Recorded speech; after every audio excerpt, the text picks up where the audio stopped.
Miqyasın kəmiyyəti nədir? A bəndi. Kartoqrafik təsvirin generalizasiya dərəcəsidir.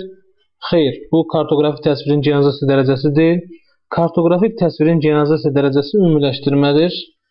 Yanlış bənddir. B bəndi. Xəritənin təsvir olunmasına yol verilən təhrifdir. Bu da deyil, çünki təhrif səhv deməkdir. C bəndi. Kartoqrafik proyeksiya növlərindən biridir. Xeyr, kartoqrafik proyeksiya növlərindən biri deyil, çünki olsaydı azimutal, konus, silindrik çox uclu olardı. D bəndi.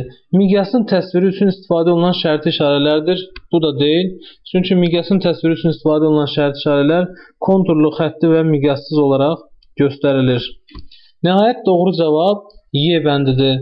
Kartoqrafik təsvirin növlərinin 1 santimetrinə yer səthində uyğun gələn məsafədir. Yəni, planın, xəritənin, qlobusun 1 santimetrinə yer səthində, məhəldə uyğun gələn məsafə miqyasın kəmiyyəti adlanır. Beləliklə, doğru cavab Y bəndi.